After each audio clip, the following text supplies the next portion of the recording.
Bismillahirrahmanirrahim. Assalamualaikum warahmatullahi wabarakatuh.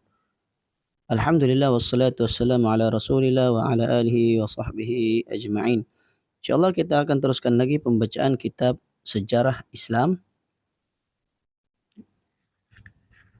Kita lanjutkan pada halaman yang ke-21. Okey, masih lagi halaman 21. Kita masuk pada bahagian G. Peradaban pertama. Peradaban Fir'aun dan Sumeria adalah dua peradaban paling awal yang ada dalam sejarah manusia. Ya, Sumeria ni tamadun timur di bahagian selatan Mesopotamia.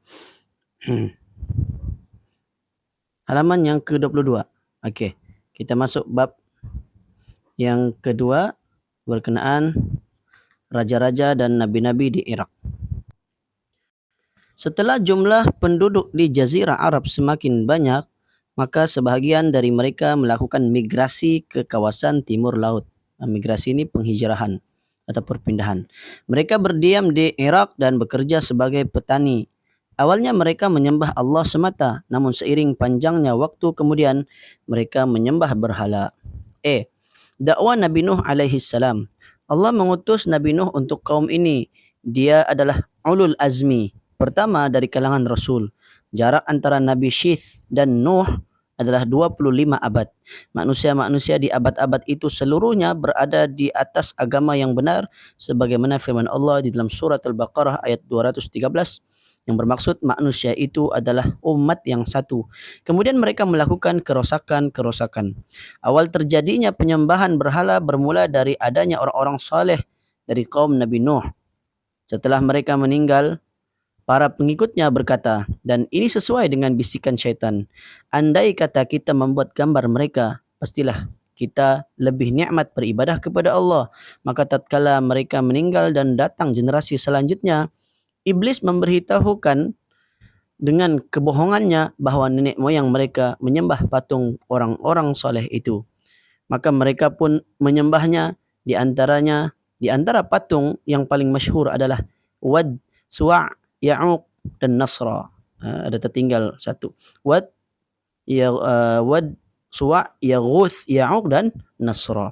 Nabi Nuh menyeru mereka untuk beribadah kepada Allah dan meninggalkan sesembahan yang berupa berhala. Nabi Nuh mengeluarkan segenap daya upayanya dan semua sebab-sebab yang memungkinkan untuk meyakinkan mereka. Namun tidak ada yang dia dapatkan kecuali hambatan dan kekufuran. Bahkan tidaklah beriman di antara mereka kecuali dalam jumlah yang sangat sedikit, padahal Nuh tinggal bersama mereka selama 950 tahun lamanya. Allah Subhanahu wa taala berfirman, "Laqad arsalna Nuhan ila qaumihi faqala ya qaumi i'budullah ma lakum min ilahin ghairuh inni akhafu 'alaikum 'adzab yaumin 'adzim." Sesungguhnya kami telah mengutus Nuh kepada kaumnya, lalu ia berkata, "Wahai kaumku, sembahlah Allah, sekali-kali tidak ada Tuhan bagimu selain Dia. Sesungguhnya kalau kamu tidak menyembah Allah, aku takut kamu ditimpa azab hari yang besar, yakni hari kiamat." Surah Al-A'raf ayat 59. Qala rabbi inni da'autu qaumi laylan wa nahara falam yazidhum du'ai illa firara wa inni kullama da'autuhum litaghfira lahum ja'alu asabi'ahum fi adhanihim wastaghshaw thiyabahum wa asarru wastakbaru istikbara thumma inni da'autuhum jihara. Nabi Nuh berkata, "Ya Tuhanku, sesungguhnya aku telah menyeru kaumku malam dan siang, maka seruanku itu hanyalah menambah mereka lari dari kebenaran.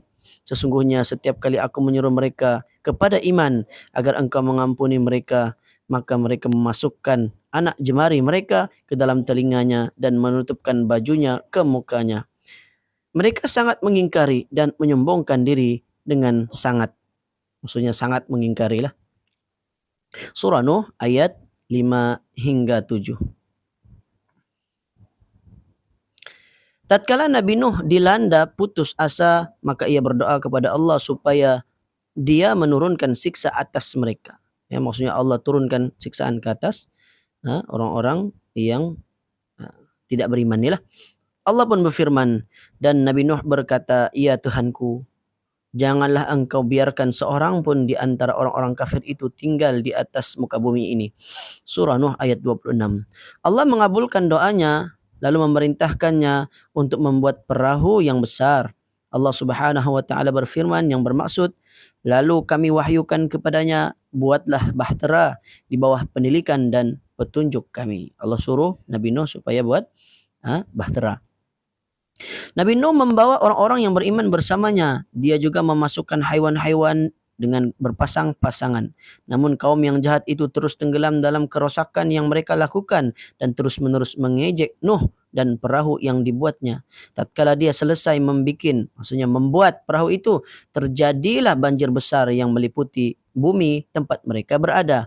Perahu yang Nabi Nuh bikin, yang Nabi Nuh buat, bergerak ke arah utara. Lalu Allah berfirman, apabila kamu dan orang-orang bersamamu telah berada di atas bahtera itu, maka ucapkanlah segala puji bagi Allah yang telah menyelamatkan kami dari orang-orang yang zalim.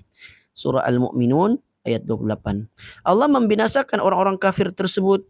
Kemudian perahu besar itu terdampar di gunung Judi, yakni pergunungan Ararat, wilayah timur Turki. Maka kaum yang berada di atas perahu itu pun turun dan menetap di sana. Kemudian jumlah penduduk di tempat itu semakin banyak dan bertambah. Anak-anak Nuh kemudian berpencar, ini tersebar. Sam dan keturunannya berpindah ke Jazirah Arab. Anak-anak Sam bergerak ke selatan menuju Irak dan wilayah sekitar Irak. Yafith dan kerabat-kerabatnya bergerak ke timur dan sebahagiannya juga bergerak ke barat, sedangkan yang lain bergerak ke berbagai arah. Bagian B, kerajaan Sumeria, yakni di Irak. Beberapa kelompok keturunan Nabi Nuh berdiam di Irak yang dikenali sebagai lembah Shan'ar. Posisi mereka kemudian menjadi semakin kuat. Kelompok manusia ini kemudian dikenal dengan sebutan Sumeria dengan pekerjaan utama sebagai petani. Mereka membangun tembok-tembok penghalang. Selain mereka bermukim pula di tempat itu sekelompok orang yang dikenal dengan Akkadian dan ibu kota negeri mereka adalah Akkad. Sebahagian mereka melakukan migrasi ke dataran tinggi bahagian timur. Mereka membangun sebuah kota yang bernama Suza. Mereka ini adalah Al-Ailamiyun atau Al-Ailamiyun. Orang-orang Sumeria ini adalah kelompok terkuat di kawasan itu. Salah seorang raja yang paling terkenal dari mereka adalah Sharjun, sedangkan kota yang paling terkenal adalah Ur.